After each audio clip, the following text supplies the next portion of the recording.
Hey everybody. So just a couple quick things. Pick up Chris's book. Chris Hauty is going to be on this interview. His book is Dead Ringer. It's right here. This is it. Take a look for it. Pretty good read. And if you haven't picked it up yet, get my book. That's a little plug. Silence on the Signals. It's out there. Go to jmattbooks.com. Here's the website. And click on the links. Of course, like and subscribe. And we'll see you in the next show. Let's get into it. When we do our production, it's pretty much when we start and when we stop. We don't get rid of much at all. I don't think I've ever regretted a thing I've said on a podcast. So, well, some people are like, "Hey, could you remove that?" Time? Yeah, maybe you guys will bring it out of me. I can tell. Chris has a way.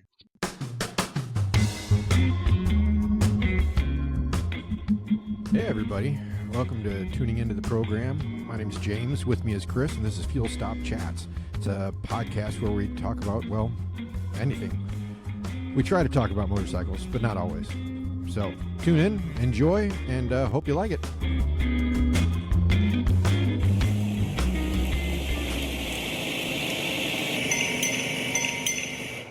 All right, everybody. Thanks for tuning in, all six of you. Today's guest, we'll get into this. I bring in the numbers, guys. I think we're going to, I already talked to one of my swim buddies who's much more of a biker than I am. And he swears he's going to bump your numbers up by one. So let's go. Let's do it. So today's guest, someone really hits the crossroads, I think, in politics, suspense, pure adrenaline. Chris Hauty. He's a best-selling author, longtime Hollywood storyteller, creator of is it the Hayley Chill? Is it Hayley or Healy? Or I just want to make sure I'm saying it because I know how I say it. Is Hayley? Hayley. Yeah, Hayley. I say Hayley. Okay. So yeah, the Hayley Chill series. He's with us. We're talking about his new book, Dead Ringer, which is right here. Get it. Look for it. Is it out yet? It is out. It is out. It came out a week ago yesterday. Yeah, nice. If you like thrillers, this one is one step away from book too. Yeah, it's one step away from reality.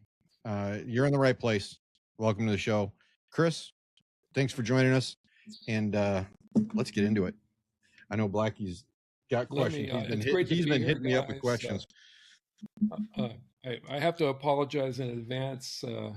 I left sunny California a week ago and did a couple events in frigid Indianapolis and managed to come back with a cold, and so that I sound like I used to smoke the cigar. I still smoke the cigars that I used to smoke. But I'm on the mend. And it's just, my voice is a bit. Hey, we're all been there. We get it. Yeah. That time of year. Yeah. Where are you guys located? So I'm in Florida and Tampa, but I go back and forth to a place up in North Carolina. So we're heading there here in about 2 or 3 weeks, right after Christmas, and nice. Then January, February, when you're supposed to be in Florida, that's when we're going up to the mountains to freeze our asses off. Avoid the crowds. I'm in South Central Pennsylvania, not far from Gettysburg. You can see my Gettysburg Memorial Workers mug. Nice. Shout out to the BMW guys with Abe Lincoln there on the GS. Yeah. But we do a volunteer day on the battlefield, and then we do. Sam and I break up the groups, and we do guided tours for the folks that roll in for the rally. Nice. And it's not warm here today, not even remotely close.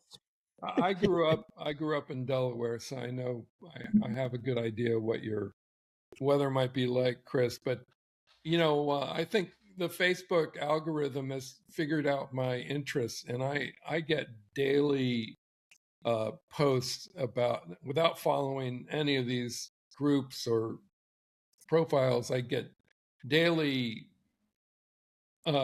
post about Gettysburg, Battle of Gettysburg, and a lot of those sort of like photos that were taken right after the battle compared with the present day and how similar the features are and all that stuff. And It sounds like you need to write a book.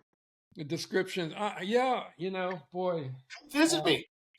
Yeah, I think I went to the battlefield when I was a kid. I really can't remember. I gotta imagine we did a school trip there, but I'm fascinated by that skirmish. So, you should definitely come visit. I would love to host you for a day.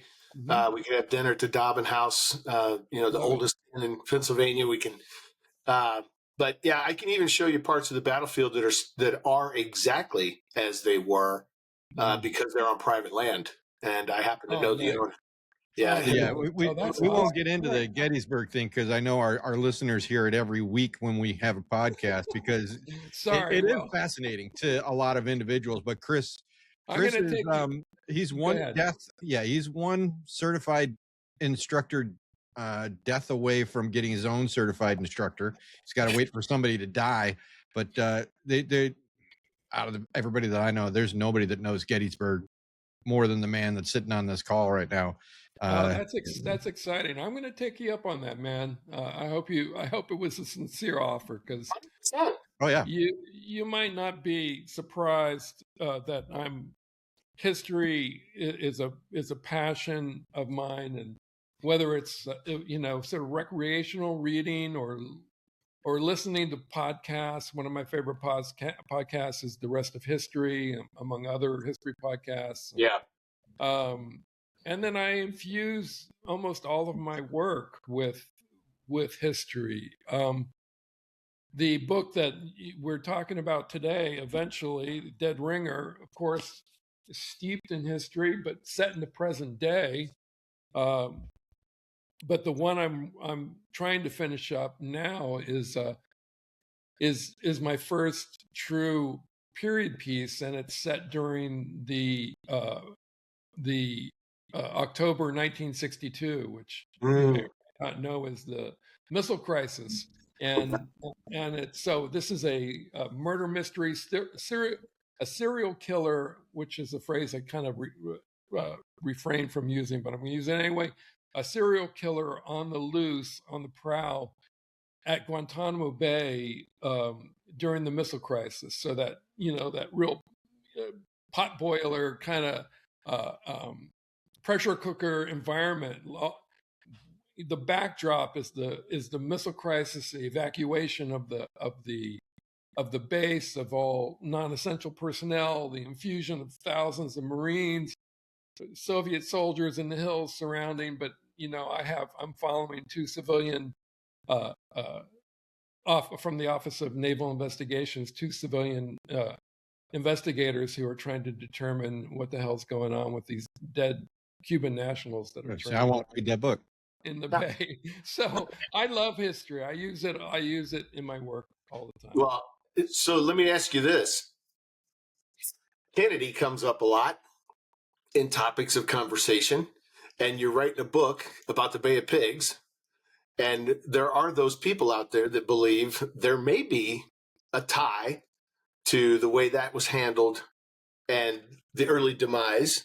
Will there be any talk about that, or will they touching on that at all? Since we can get into Dead Ringer, I don't want to give Dead Ringer away. You got to read it, but yeah, I can't talk too much about the Dead Ringer tie-in, but of course it's definitely part of the conspiracy. Have you guys read the book? Oh, 100%. Yeah. Okay. So obviously it figures in the explanation of why and again, I'm being intentionally vague here. Why the events of November 22nd, 1962 occur, and what I was really wanted to do was I didn't want to, Dead Ringer is not a period piece; it's set in present day, and I wanted the threat. I'm creating. As you know, I create my conspiracy is fictional. I'm not attempting to write a nonfiction book and and tear the lid off of every, off the Warren Commission report and tell the truth. I'm hoping to entertain and engage the reader and maybe encourage them to get out there and do some investigations on their own, but primarily a work of entertainment. But I can't remember where I just saw an opportunity, having read Dead Ringer, now hearing the plot, high level plot of the new book. It's like an opportunity for somebody to come back and have a conversation. And I mean, doing the research for Dead Ringer got me, thinking about all this stuff. But the kind of the origin of this new book, which tentative title is Radio Point, which is a geographical feature at Guantanamo Bay, Radio Point.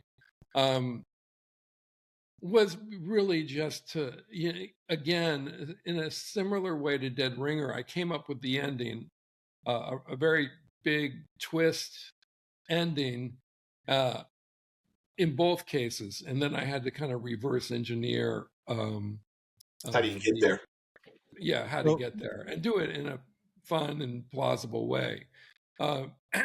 It's been a challenge in both cases. I mean, the Dead Ringer took an enormous amount of work, and when I look at the book now, which I hadn't looked at for over a year, I mean, it was in production for a year, and then I started Radio Point, and so kind of I immerse myself in the current work, and I forget about the prior work, and so I had to. I don't know, about a month ago, I picked up the book and I started leafing through it so I could remember what the hell I had written.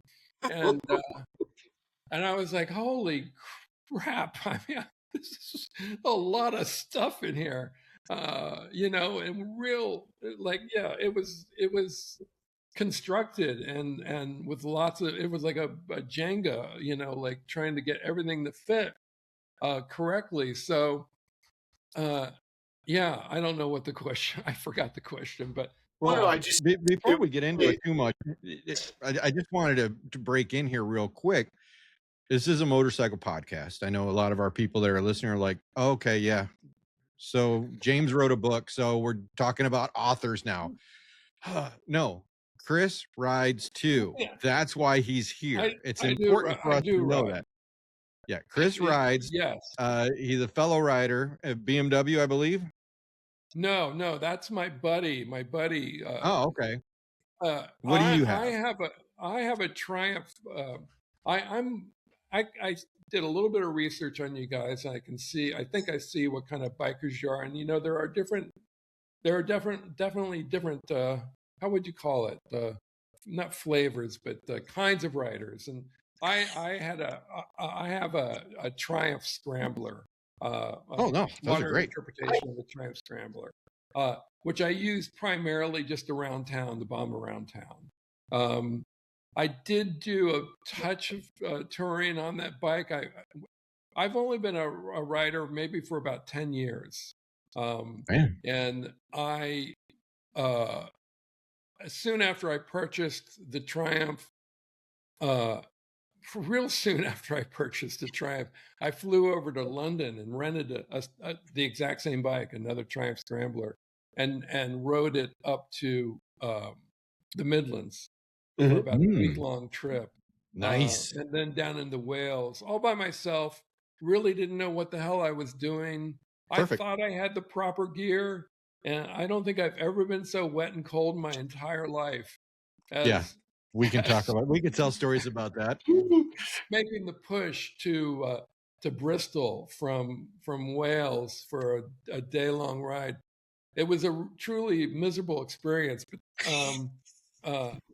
I'm still learning. I am not the pros from Dover that you guys are in terms of riding. No, by no means are we that. I mean, I enjoy riding in any weather until my nuts get wet. Once that happens, then I'm done. Yeah, and we've actually had that happen. I remember we were coming back from Big Bend National Park, and it was you could see it coming over the pass. Black sky. And so I pulled over first, And everybody's like, what are you doing? I said, I'm putting my rain gear on. And they're like, it's not raining yet. And like, while I'm sitting there, it starts raining. And so I'm about 5 minutes ahead of everybody getting the rain gear on. And some of us at that point had ridden. I mean, I've been riding since I was 10. And so I've gone through all kinds of flavors of, and it's why I don't think it's right to have one bike. Like there are days that I want to run around town on a bobber, and that's what I want to do. I'm not going to go 800 miles or whatever. You know, I'm going to enjoy the bobber. And so I got a 1975 R75 that's my run around bobber town, you know, kind of bike. And then there's days when, you know, I live close to, you know, where they're made. And so, yeah, there's a Harley, you know, in the mix. But if James called me and said, hey, let's go ride to Cabot Trail. Now, when you want to leave? Saturday. What Saturday? Like Saturday. Oh, it's day after tomorrow. Let's go. That BMW, that K1600 is the bike that I would take because it's one of those bikes that does a little bit of everything. But to your point, you think you've been riding a while until you do a long distance trip. And then you realize how little you actually know about really riding, you know, and the gear selection and everything. And so, you know, I tell people all the time, and I see this in other guys that I talk to, you know, they always tell you it's the adversity that makes it memorable.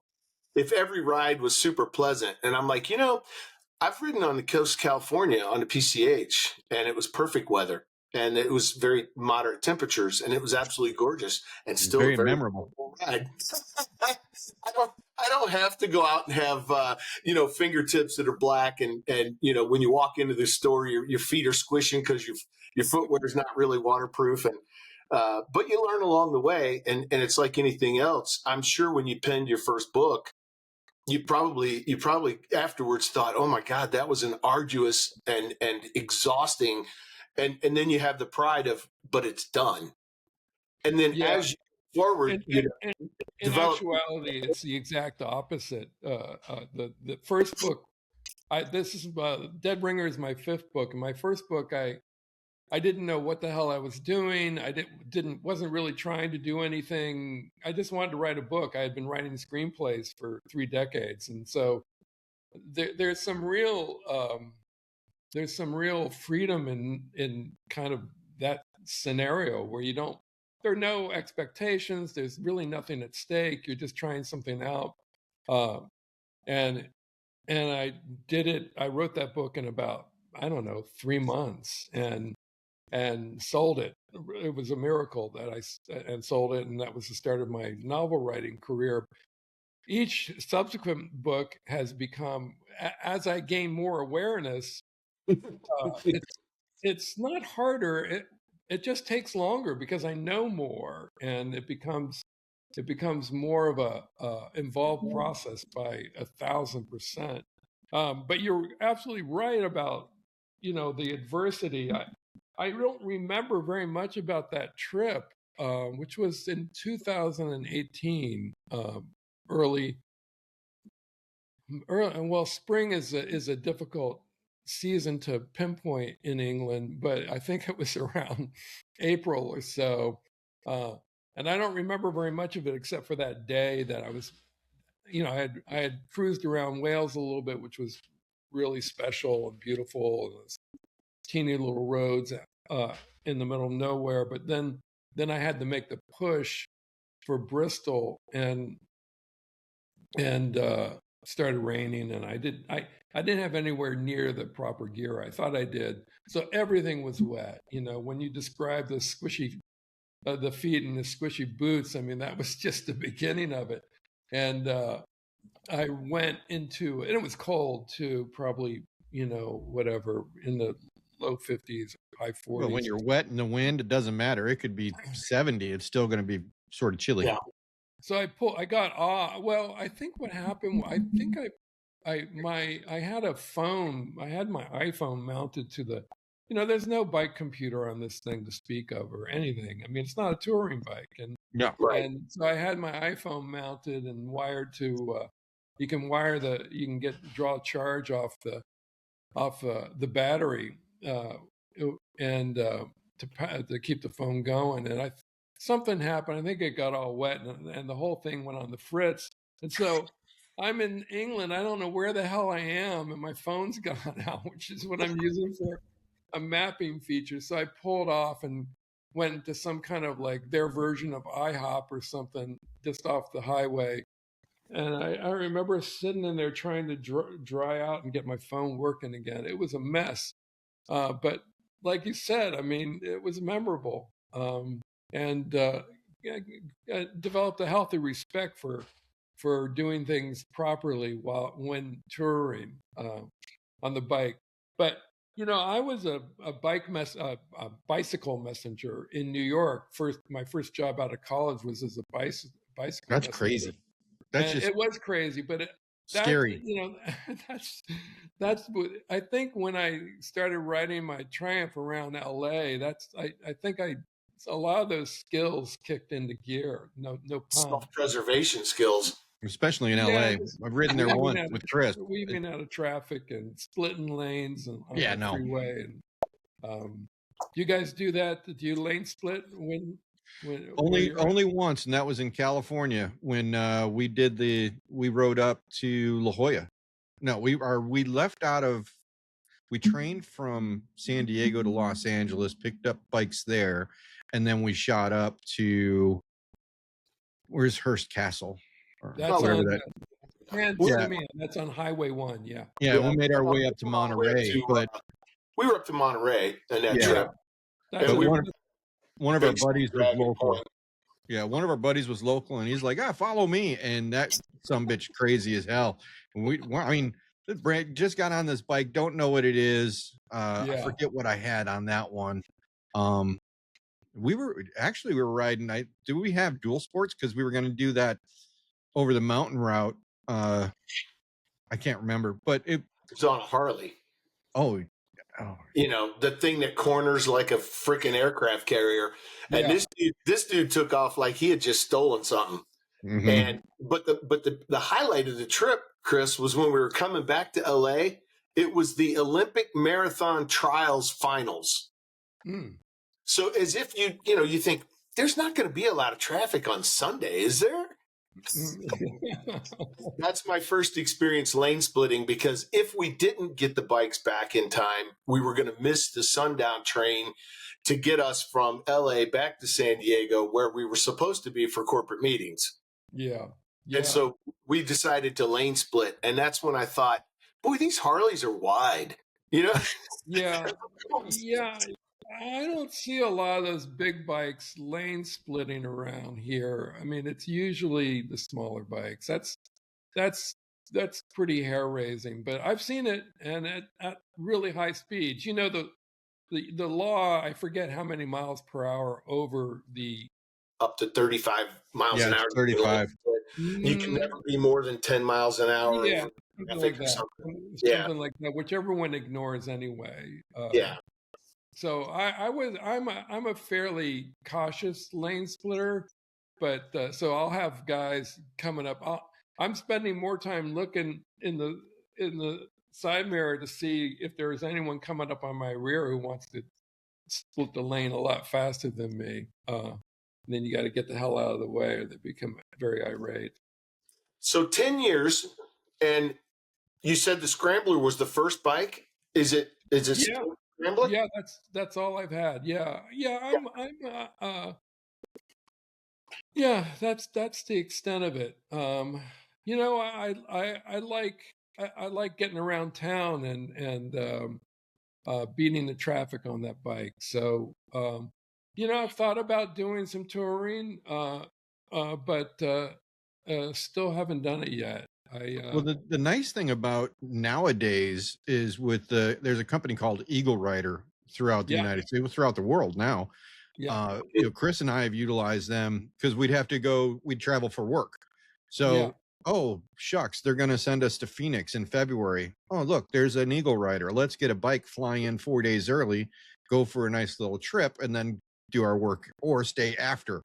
But being in the position that you're at, as an author, being able to travel for book signings or whatever it may be, there's opportunity there, I think, for you to get out and see some different stuff. You know, there's a lot of the United States that I would have never seen on a motorcycle had it not been for our ability to be able to fly and ride. That's what we call it, just fly and ride. Yeah. No, I hear you, because you know, a lot of the to and froing is just not that great a ride. But when you get to those really special places and take those 4 or 5, 6 day trips, I have looked into that, and I've tried to talk my older brother into doing one of those through the Southwest. You know, kind of, you know, a great one would be like Utah, like the loop of all the national parks. Yep. Zion. And, I mean, that would be freaking awesome. Hey, so, let's go. Give us a call. Yeah, let's go. Chris and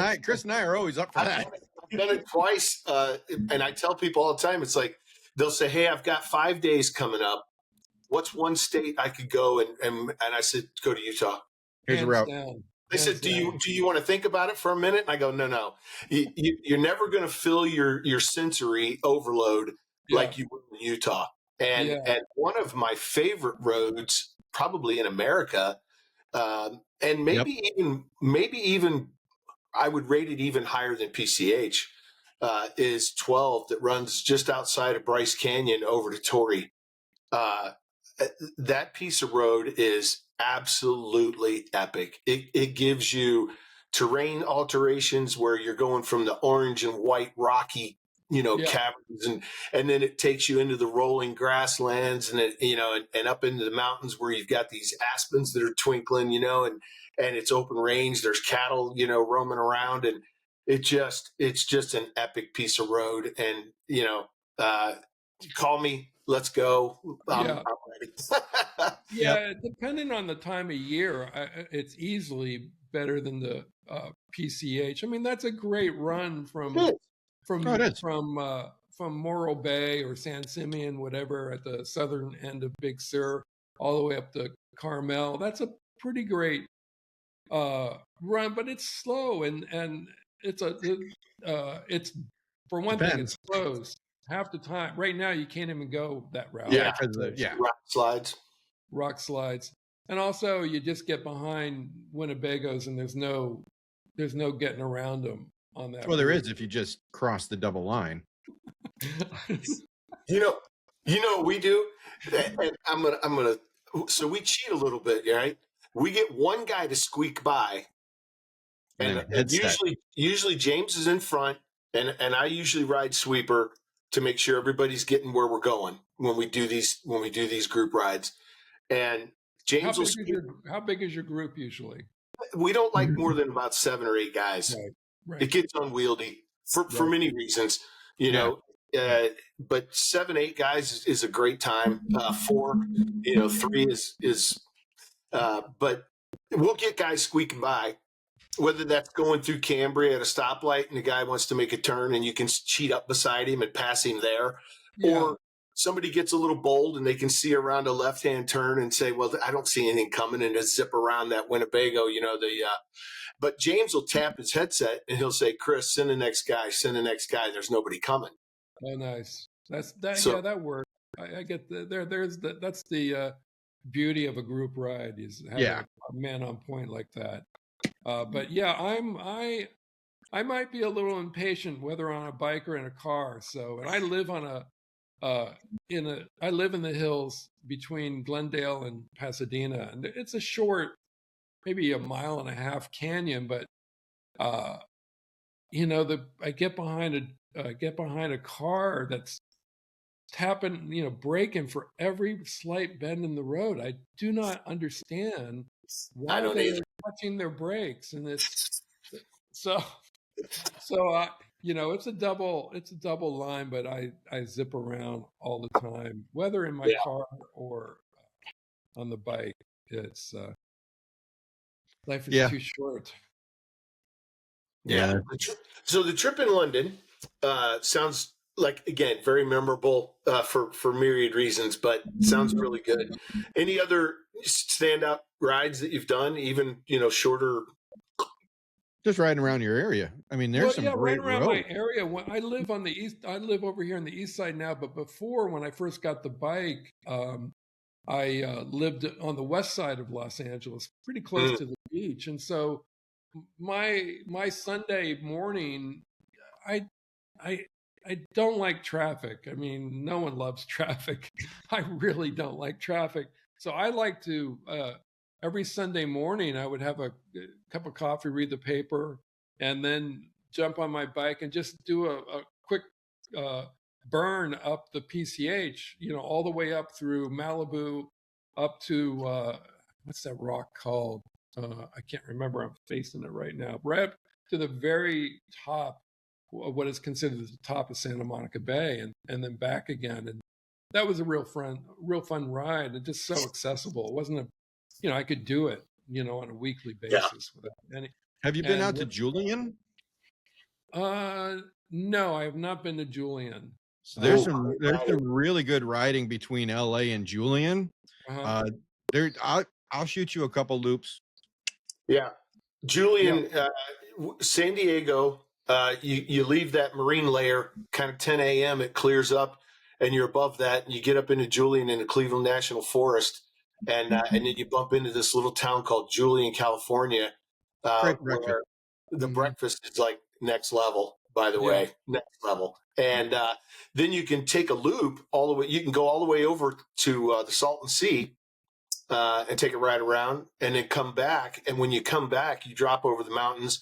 You get into this canyon ride where there's a yellow line or white line on the edge of the road, and about a foot away from it is a rock. Just looks like somebody took a carving tool and cut it into the stone, and just phenomenal riding. And we did our day trips a lot, Nice. San Diego, and that's how we and we even did that when we went down to Mexico. We came back through the Cleveland National. We came back that way. Yeah, from Baja. But so with riding, I'll have a bike. We can bike tour, motorcycle ride Gettysburg Battlefield.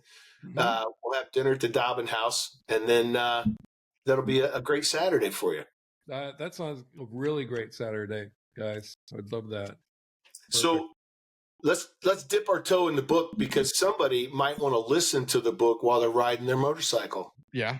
You never know. And I got a great narrator on this one.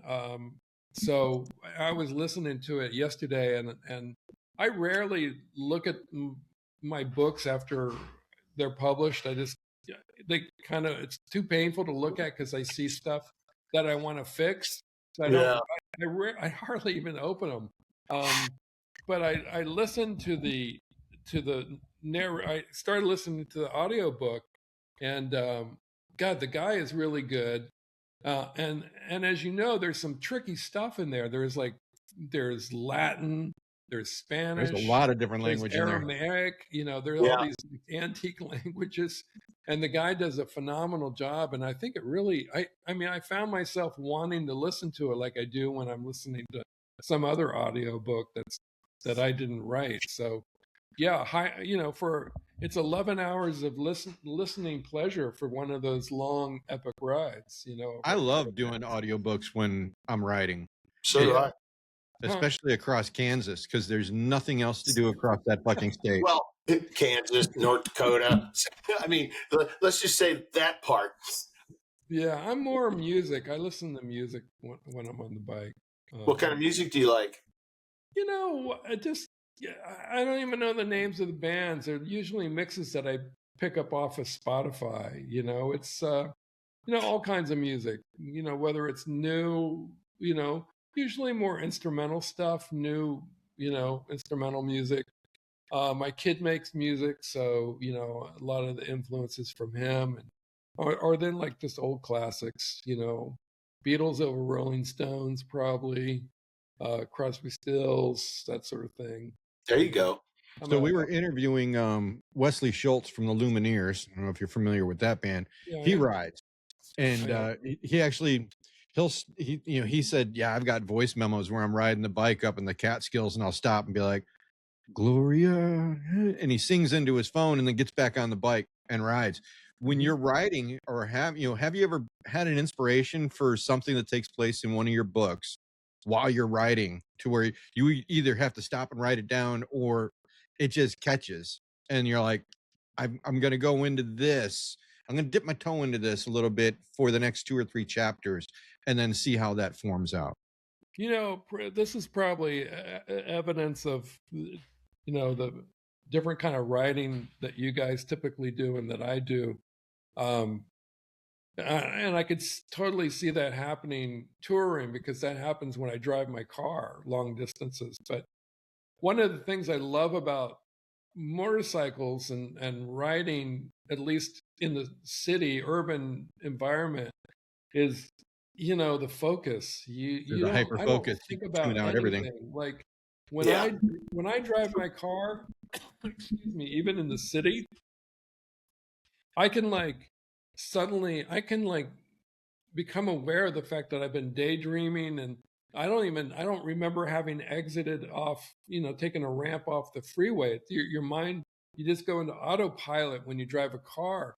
But for me, riding has always been just pure focus, because you cannot screw up, and so thank God I've never gone down, and so I don't think about my books. I don't think about the politics. I don't think about what I'm going to eat for dinner. It's like Oh yeah. like really paying attention.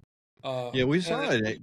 And it's, in a way, it's not relaxing, but I got the same vibe from like when I would mountain bike up at Mammoth, and you're like on these narrow tracks on this stupid little bike, and you're just so purely focused. It's a unique experience. Yeah, there was a documentary that Chris and I had seen. It was talking about PTSD with firefighters and police and military. Chris and I are both veterans.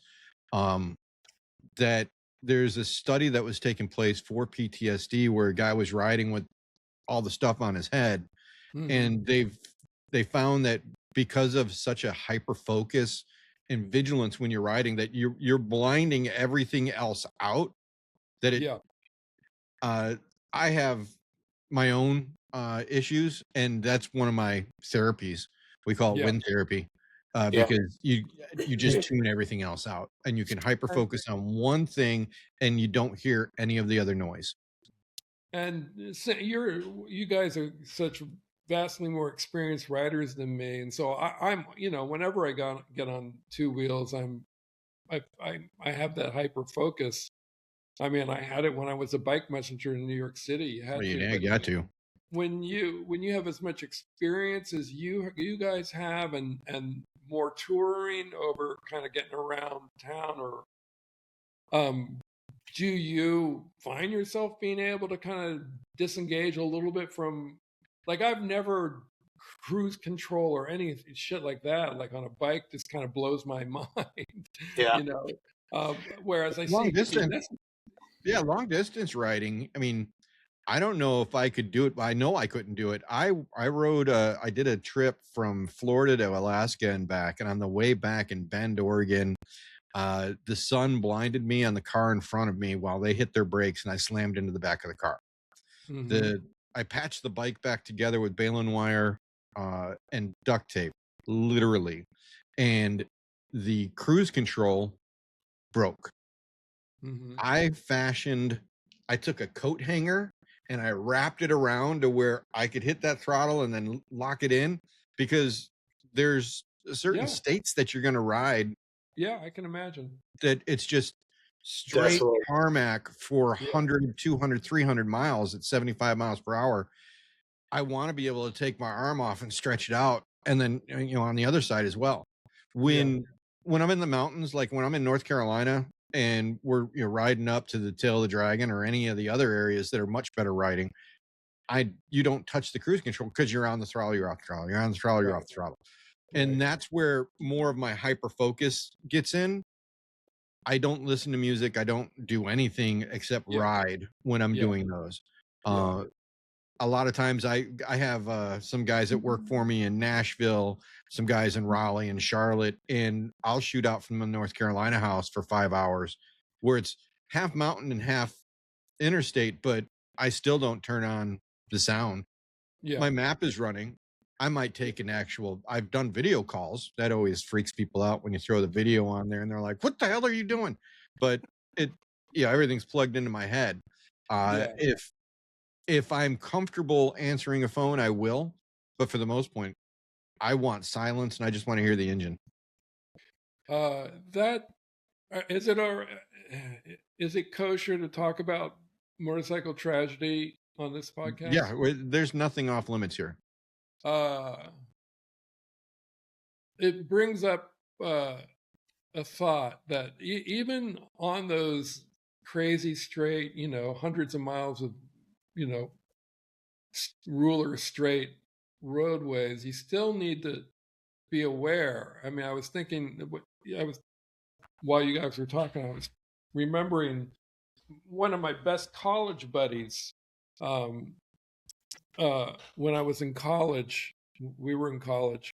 We were on summer break and we planted apples or picked apples or something like that for a while. And then he bought a motorcycle and was going to take his girlfriend across the country to Mardi Gras, New Orleans or something. It was the wrong time of year for Mardi Gras, so it must have just been to go to New Orleans. It's always Mardi Gras in New Orleans. Yeah, shades of Easy Rider, but he was out in the middle of nowhere, out in the middle of Kansas, I think, on one of those kind of roads. It wasn't an interstate; it was state highway, and I haven't done enough touring around the country to know if this is true or not.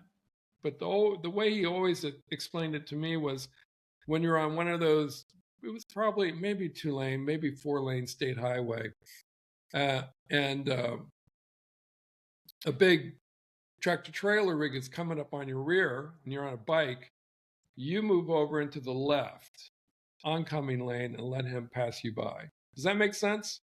No. Not at all? Never heard that before. I always wondered about that. That is exactly how he described the story, and I don't think he'll ever be looking at this podcast, but that's what he described it to me, that he said that the custom there was to move into the oncoming traffic lane. Maybe it was like a 2-lane highway, 2-lane roadway. Yeah, I don't know. And it could be period too. I mean, yeah. I'm dating myself, but this is 1970. 76, yeah. Something like that. Yeah. So he pulled over, he moved over to the left, allow the tractor trailer rig to blow by him. And then he went back into the correct lane without realizing that it was a tandem truck. Ooh. So, horrible mess. His girlfriend killed. He almost lost his leg, but managed to keep it. And that ended his wild and woolly days of motorcycle riding and being a poet. Like I was a poet. We were poets together at college. But, I mean, no newsflash to you guys that, one single stupid mistake of distraction. Yeah. I mean, well, that's not even a distraction. That's just, I mean, you run across any kind of. What you think about that story? What's that? Yeah, you run across any kind of thing. I mean, what was it? We had that Indian that I had going through Arizona, and caught that Salt River and stuff. Yeah, I caught that 2x4 on the front. Yeah, it just popped up from a car or something like that. Luckily, I was just enough distance away to where it hit the front fender, and it wasn't up another 2 feet, and would have taken my head off. Yeah. Yeah, I think going back to the hyper focus thing, I think what happens when I'll speak for myself. I don't want to talk for anybody else. Yeah. For myself, I've been on pieces of road that were so long and so straight, you could see it go to a vanishing point. Yeah. And when you do that for hours on end, you start to drone, and you start to, your mind can wander. Yeah. Yeah. And so, for me, and it didn't even occur to me, but my cousin and I, every other year, we do a big trip together. We'll use 8,000 miles and we'll do a trip together. And we were in Oregon, and in the high desert portion of Oregon, where it's like 180 miles between gas stations.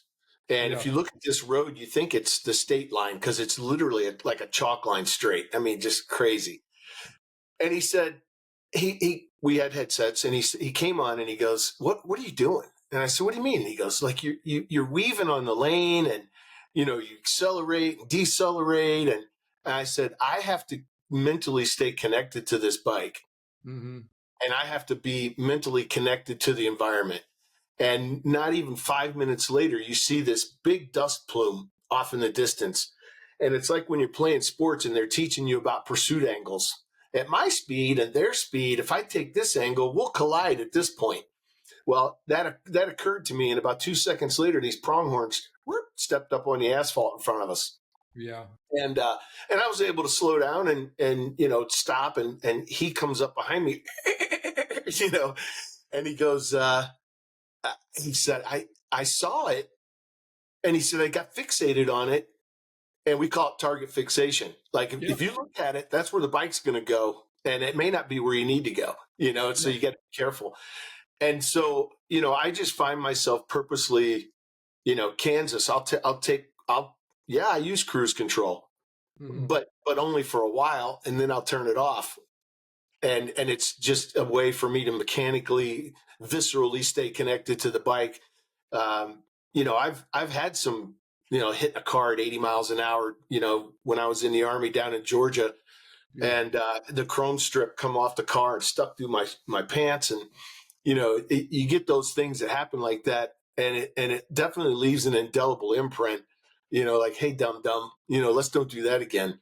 Yeah. But I think, the difficult thing for me when people talk about motorcyclists, or they talk about things that happen that are bad, on a bike or whatever, sometimes I can see guys riding and I can say that guy is a statistic just waiting to happen. You just know that guy's going to show up on the news in a just a mess. And then there's other guys, you're like, why does he ride? Like, this guy needs to just stay home or stay in his car or something. It's like, what's he doing on a bike? And then there's the other vast majority of these are you have to ride like everybody's out to kill you, and just like your bike messenger days, right? You've learned that defensive. I'm always on the lookout for everything trying to get me, and it translates to a bike well, and it really does. And that's how you become an old biker, Yeah. Yeah. So, I think, there's times when I listen to music, there's times when I listen to books, there's times when I on the Gettysburg thing, there's a lot of books that you can cover, in trips and travel, in audio fashion. And so, there's this mix of input. And then other times, the input is just simply, I think about Lolo Pass and, the smell of the evergreens, and, you just get immersed in the environment, and you don't want music. You don't want book. You don't want, you want to crack the visor, just fully take it in.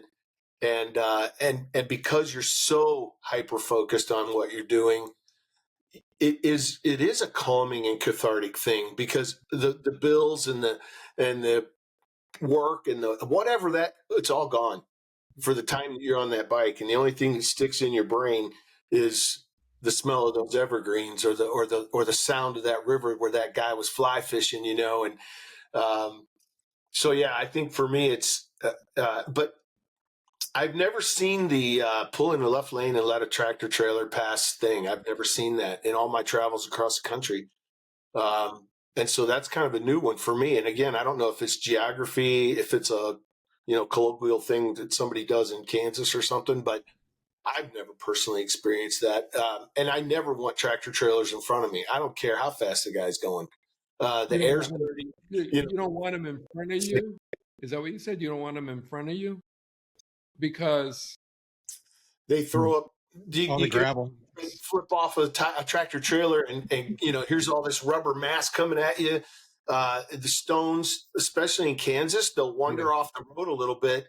And if you're on that state road, it's stones getting flipped up, and so I get it. So yeah, just nothing like a pebble on a finger. That'll leave a mark. Yeah. I mean, so the tractor trailer guys, they don't drive like they did when I was a kid. They used to be the most talented drivers on the planet. Yeah. And you could trust those guys. Now, not so much. Yeah. And so I just don't. I want to be away from them for a lot of reasons. But I would never. We haven't talked. Obviously, we haven't talked about that. I mean, this is a good friend of mine. After 45 years, we're still good friends. But I don't think we've talked about that incident in 40 years. I wouldn't even bring it up. I can see why. He lost his girlfriend. I mean, but as I recall, that's exactly the way the whole incident was related to me. So that's sad. But I think probably now that I think about it, his level of expertise on a motorcycle was probably, though he knew how to ride and he had motorcycles as a teenager. I don't think he had what you would call a vast experience. I think he probably just bit off more than he could chew, especially with having someone on the back of a bike. Yeah. I don't know what kind of bike it was, but I don't think it was a big touring bike.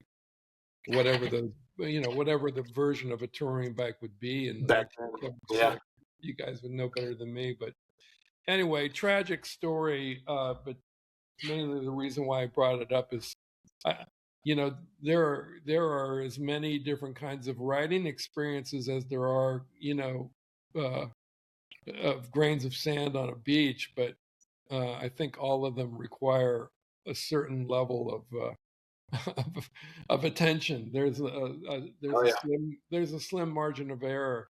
And there was one other thought I had.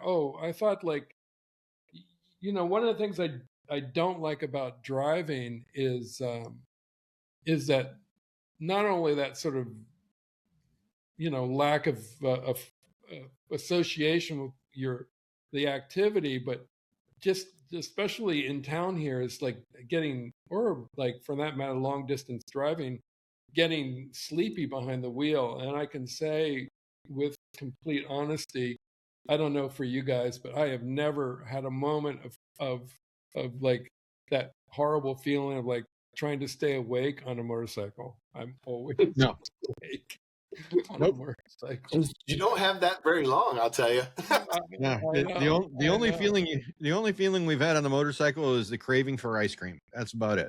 Easy now. Come on. I have that feeling during all kinds of activities.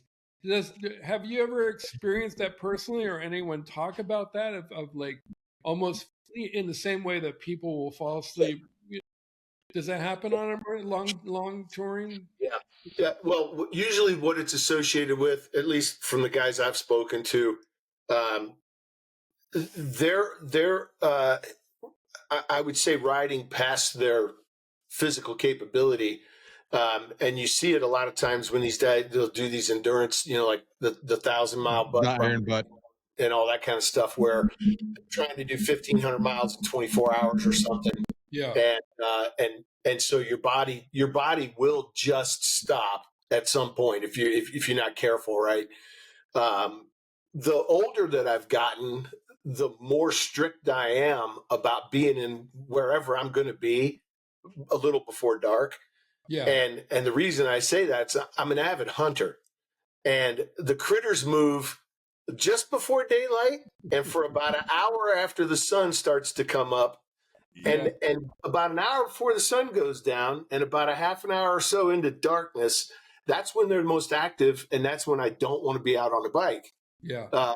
You hit a deer or something, a moose, whatever, in a car. It could be catastrophic. You do that on a bike, it is catastrophic. You know what I mean? And so making sure that people, I always tell people, it's like, look, this is not a team sport. If you're that tired, pull the hell over. Like, just pull over. Like, there's no point. It's truly a matter of live to ride another day. You know, and usually when I hear guys talk about that, it's because they've exceeded, you know, physical limits, or they won't stop enough to get off and walk around, stretch it out. You know, sometimes, you know, if you're riding 50 out in Nevada and they call it the loneliest, you know, road in America for a reason. If you can't find a way to entertain your brain with what you're seeing and mechanically what you're doing, right? That's not something you want to do when you're tired. You just don't want to do it.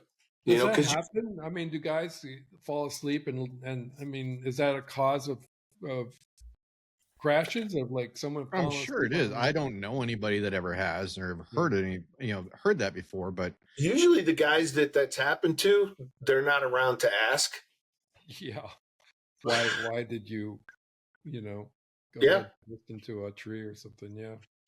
Speaking of critters, I don't know why I'm fixated on all these morbid stories, but didn't you know, isn't there like I just had it and I just mailed it to a friend, a female friend who's starting to ride, and I wanted her to have a book, the kind of the Bible, the riding safety Bible. Does this ring a bell on the guy who wrote it? Legendary, you know, safety expert with motorcycles, and you know, but that didn't prevent him from running into a deer somewhere in the Northeast and losing his life in that accident. But that's one of those things that it's impossible to predict or avoid. You know, if a big buck jumps out in front of you and you're, you know, one of those beautiful roads in the Northeast. Yeah, it's funny. I grew up in Missouri. I live in Pennsylvania, and State Farm says the two states in the United States that are most likely to have a deer incident are Missouri and Pennsylvania. And somebody said, how do you make it to 63 and not have had that happen to you, you know? And I said, well, I've had close ones, you know, but again, I know that an hour before daylight and an hour before dark, even if I got to go sit and have a cup of coffee and just, you know, kill an hour or so, I will, just because of that very reason. Now, it doesn't mean it can't happen at noon. It could, you know, for sure. But let's keep the odds in our favor as best we can. You know what I mean? I've had turkey, pheasant. What else have I hit? Turkey, pheasant. What are they? Not groundhog. Out west. What's gopher or groundhog? Yeah, gopher. Yeah, the gophers. The little dirt rat things, but prairie dogs. Prairie dogs. That's what I was looking for. And it was actually, James, it was actually on the other side of Devil's Tower. Yeah, they're all over the place out there. That's where we used to go. Dakota, when you get to the western part of the state, where you've got like Teddy Roosevelt National Park, they're just ridiculous out there. It's just they're like everywhere, and it's like, but no. I deal with a more urban style critter on the freeways here. It's ladders that have fallen off of trucks, meth heads, lawn chairs that have fallen out of cars. Yeah, you know, that kind of ladders. I mean, they scared the hell out of me. That'll put an end to things. Wait a minute, weren't we in? Where were we at? Pasadena, San Bernardino? Yeah, it was one in the road. And the two before, and then there was a piece of carpet in the road. It was in your neck of the woods, Chris, where we had right back-to-back carpet, two before, and something else. It was all probably off the same truck. Like Sanford and Son had just moved up, you know, right in front of us, and stuff fell off the truck. I don't know. It's crazy. The Beverly Hillbillies are moving in. So before we get too far along here and we lose you, we're an hour in already. Yeah, I'm thinking about this book, you know, and I did definitely read it, and I was curious when you said what your next book was. Obviously, Dead Ringer, and Chris Hauty's, you know, he's on the next one already, and he's shelved Dead Ringer. It's just been out for what, a month. So, less. but It's only been out a week. Yeah. Yeah, so good, entertaining read, and I like the pace of it. If that makes sense, some books just don't keep the pace. I did like the pace. I felt a little bad, and I don't want to. It's careful. You got to be careful because I want somebody to read the book, but I don't want to tell them the ending. Yeah. And I don't want to tell them about Olivia and what happens to Mingus and and all. I want them to read the book for themselves. But the things that were interesting to me was the encounter with the Soviet. Yes.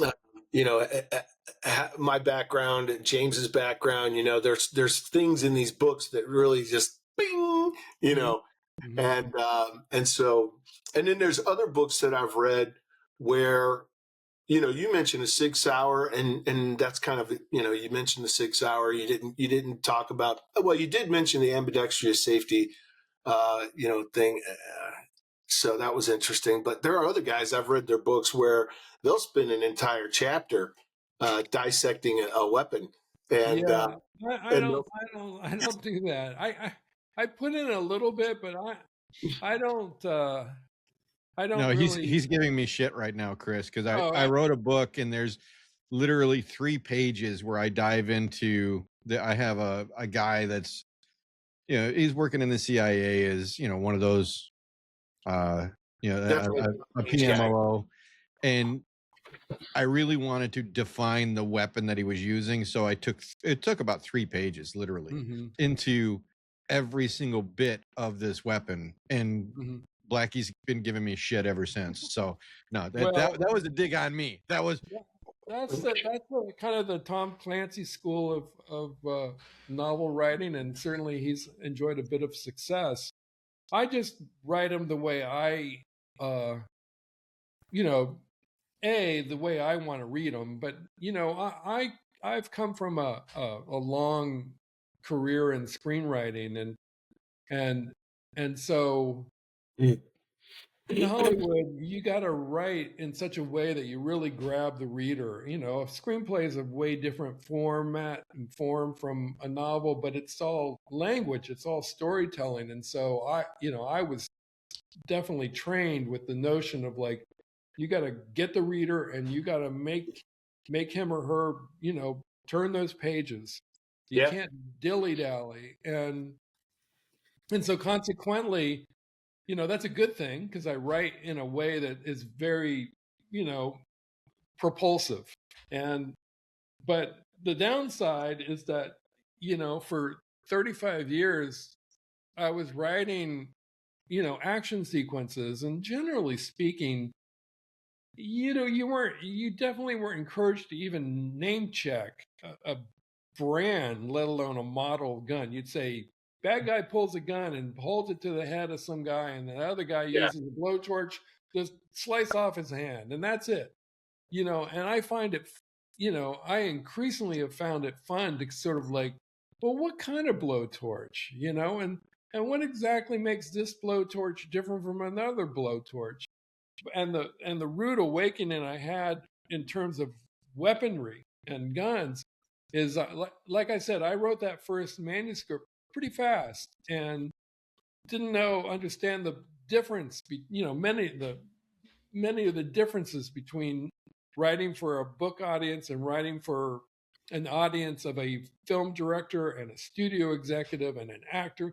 That's the audience of a screenplay, which is different from the audience of a movie, because between the screenplay and the movie being released, there's dozens of more people who are brought in, and they'll bring in a weapons expert, and they'll say like, oh, well, in this case, you want to have this kind of gun because this gun looks cool and does this. I didn't have to do that as a screenwriter. So when I wrote Deep State, my first book, great book, don't get me wrong, but I didn't know guns. I wasn't a gun guy until I started this new career, and I've decided to learn more about guns. That's not a bad thing. No, it's a good thing. so I made a mistake in the book. Which oh fuck, I can't remember which gun it was that I describe a character pulling, and then I say something to the effect that, but one of the airport police guys sees that he's got the safety engaged, and so they're able to rush this guy and disarm him. And Doesn't have a I safety. name checked the gun, which doesn't have a safety. What is the gun that doesn't have a safety? It's a very popular handgun, the Glock. Yeah. Right. So I had The gun that will eat you alive. I had name checked the Glock, but I had talked about it having a safety, and the book was in the process of production, and there's copy editors and proofreaders. But one of my fellow writers who has the same editor is Jack Carr. Oh yeah, Jack Carr, who's a former Navy SEAL. Yeah. Knows weapons better than he knows his right hand. Yeah. And we had given him the manuscript to blurb, to provide a blurb. And he had said very nice things about the book, but he also said, by the way, you mentioned the clock. No. And That's funny. People, as you know, like you guys would read that and you would go, God damn, Chris Hauty doesn't know a goddamn thing about Glocks or guns. So that was why, after that experience, I was like, oh, this is a real different thing. Writing books that, I write the book and it goes to my audience without this whole vast apparatus of filmmaking sort of correcting and compensating for my lack of.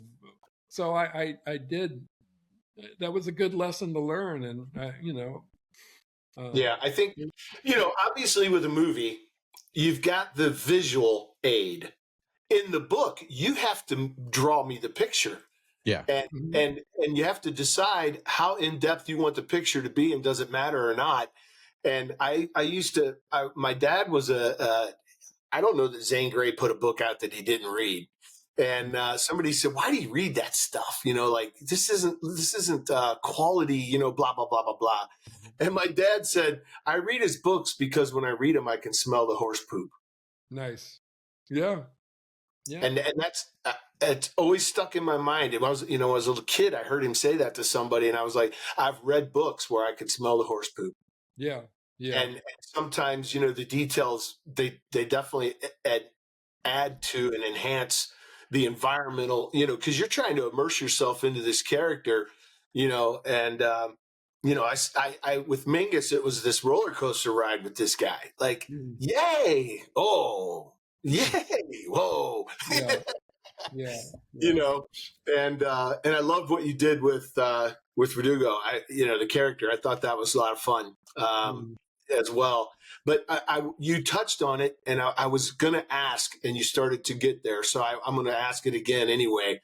So as a former kind of screenwriter first, author second, do you think in the back of your mind about, hey, would this book make a good movie? It's I can't help but write in a way, I think, that kind of feels like a movie. I can't help, because I did it so long. Yeah. I write in a 3-act structure, and all screenplays most movies have a 3-act structure.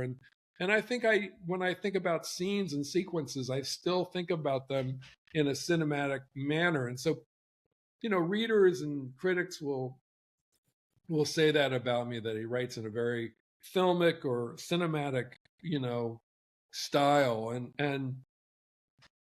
I'm not, it's probably not a thought that crosses my mind every day I sit down to work on the latest novel, but that doesn't mean I sure wouldn't appreciate getting the chance to adapt one of these to either a film or television. But it's not really a conscious, like, I'm writing this so that I can adapt it to, that this will become a movie. It's more just kind of it's just the way it's the way I think and see the world and imagine, the world when I'm writing. So when you're writing, I know there's some things that I had written in mind that were sort of like events that had taken place in my in earlier in my life. When I read Dead Ringer, when they're in New Orleans and they want to go upstairs to look at an apartment. Well, And they're at the Oyster House where and they're invited to go up there. Oh, you want to go see it? Yeah, come on and see it. Did that actually happen to you personally? Yeah, it did. That's what, because it really felt like that. Yeah. Like I was like, this has to be what actually happened. He had to have been doing his research, and they're like, yeah, come on up. It's exactly what happened. I had gone to New Orleans to research the book, and there are very few, just for your listeners, the book follows our two unlikely investigators from Washington, D.C. to Dallas to New Orleans to Mexico City, sort of hitting all of the geographical iconic spots that are associated with the JFK assassination. So Lee Harvey Oswald he grew up in New Orleans as a kid, as a teenager, and then returned. This is all kind of fuzzy now, but a few months before November 22nd, 1962, he was there. The year prior, he was trying to get his life together and make some money. And he had a wife and child, his Russian bride and little baby. And so he went to New Orleans to get a job, and he got fired from his first job. I think it was at a printing place. He got fired. He was the world's shittiest employee, among other things. And because he always had a chip on his shoulder, had a real problem with authority. And so his uncle got him a job, and I can't remember the proper name of the place, but it's an oyster house that's in the French Quarter, still there. Looks exactly the same. Hasn't changed one iota in however many years it is, 60 years. And that's one of the few places that still remain that are known to where he lived or worked. There's that famous picture of him or video of him handing out leaflets in front of the trademark. Trademark's all gone. It's all gone. Yeah. It's a big parking garage now. But anyway, so I wanted to visit these few remaining spots that had some connection to see if I could find something. And this place was a gold mine, because I walked in and sat down on the counter, and exactly the way I describe in the book, struck up a conversation with the lady behind the counter. And I said, hey, I think in the book, that's how that's how he describes it. He's like writing a book. So yeah, it was one of those, James, one of those really happy coincidences, or whatever you want to call it, lucky breaks, where she thought the counter lady thought it was just so cool that I was writing a book about Lee Harvey, and that she kind of knew that he had worked there. And I said, yeah, he worked there. He was, and I said, and she goes, would you like to look around? I go, God, I'd love to look around. And so she got the manager, and exactly how I describe in the book, brought me through past the ice machines that were leaking water onto the floor, and up these rickety stairs, up one, it was about 3 or 4 stories. Exactly the way I describe in the book, except for the ultimate find. For sure. That find there. So yeah, research can be fun, and there's a combination of research and pure fantasy in that book. But I also went to Mexico City, and you might recall that the characters go and ring the bell at the embassy, and that's exactly what Oswald did at the same gate.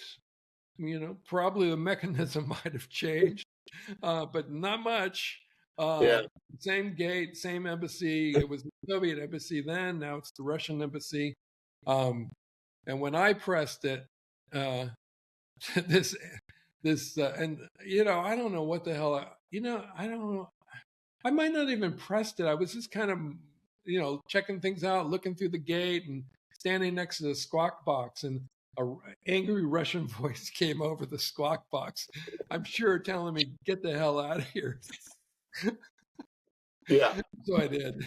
Yeah. There were Yeah. two Mexican federales, standing guard on the corner. I thought they were going to give me off. So you mentioned the cities that they traveled through, and I was just going to ask, like, whether it's, DC, Dallas, New Orleans, Mexico City, was there, you talked about the Oyster House and that experience, and your eyes lit up when you started telling the story.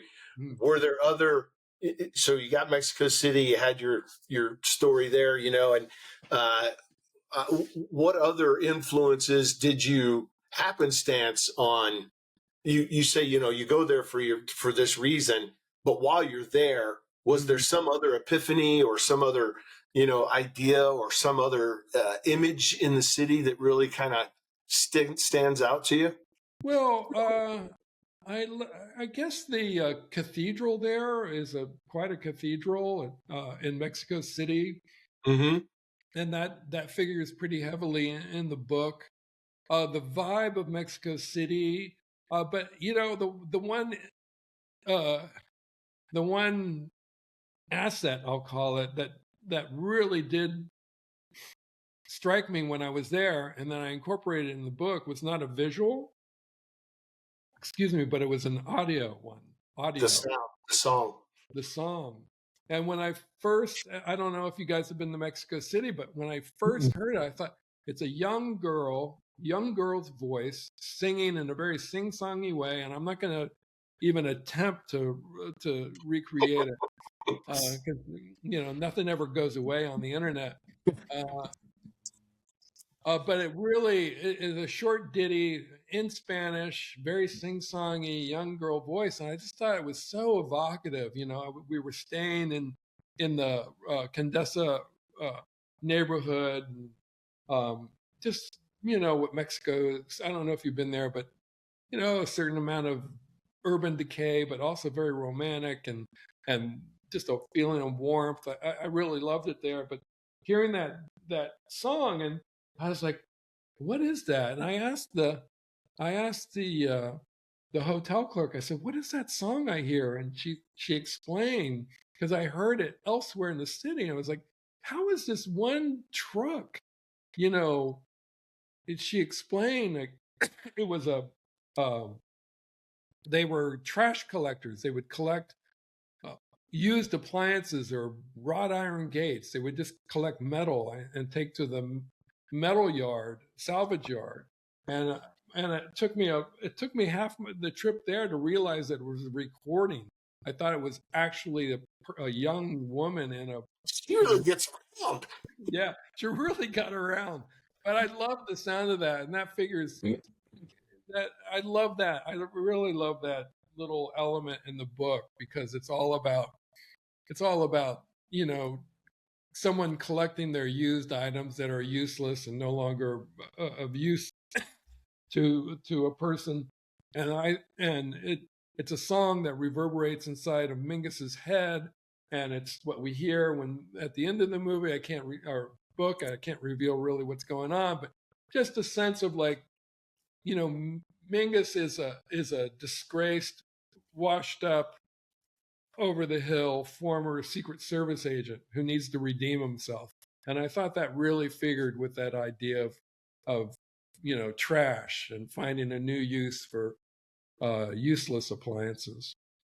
It definitely does. I tell you, the earworm thing made the character way more personable. Yeah. Believe it or not.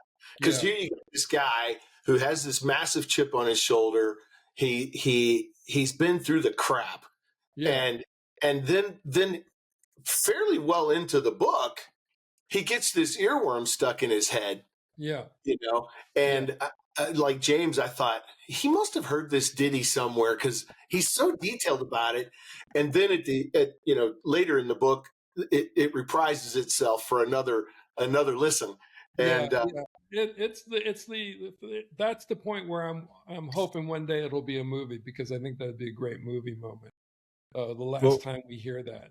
Hey, but guys, I'm really enjoying chatting, but I got to get going. I got some stuff. Well, I wanted to say one thing real quick, because it was something that Chris was working really hard on this, and he couldn't figure it out. And I didn't tell him, but I did. I did figure it out. So you have on every chapter, there's these coded letters. Yes. And it goes along with a cipher device that's in here. Well, through the power of AI and coding, I was able to rebuild that cipher. And I took all of these letters and I dropped them in there. And then I used all of your coding of the different cipher locks that you had. And then, and things like this. And I put it in there and I let, the artificial intelligence work on it a bit. And there was, I can't think off the top of my head, I thought it was 68 letters per thing. Well, I dropped it all in there, and what it came out was, it says that whoever figures this out, I will give you $1 million. So just write me the check, and we'll go from there. Well, Dead Ringer, everybody, get it. It's an entertaining read, and I'm not a Kennedy guy. It wasn't my era, but to go through the travels of where you've been and to talk about all of the, I'm sure it's not all of, but some of the various conspiracy theories that back a lot of the stories that are out there about the Kennedy assassination. It's a fascinating book, and it's a good read. It's just, like you said, I couldn't put it down for 3 or 4 days, where it's like, oh shit, I've been sitting here 2 hours. My wife is going to kill me. That's Chris. He reads really slow. So that's okay. Small words. I appreciate the kind words, and I'm really, really happy with the book. I mean, it was a lot of effort and work went into it, and for it to really work, I've been getting great responses from readers and critics alike. It's of my 5 books, it's probably gotten easily the best responses. So that's, after all that work, that's very, very gratifying. So thank you. I appreciate those good words. Yeah, like I said, it was good read, good pace, a good alternative perspective on the Kennedy situation, and in a fun way. Yeah, and I'd like to see Mingus again. Yeah. I hadn't given that a thought, but I was interviewed by someone at Publishers Weekly, and they said, "Are you thinking about doing Mingus, another Mingus book?" And I hadn't thought about that, but I very well could. So I think after I finish this Cuban Missile thing, I might go back to Mingus. I think there's a lot of meat on the bone there, especially the way you ended Dead Ringer. I mean, it opened the door with him and wait. Get out of here.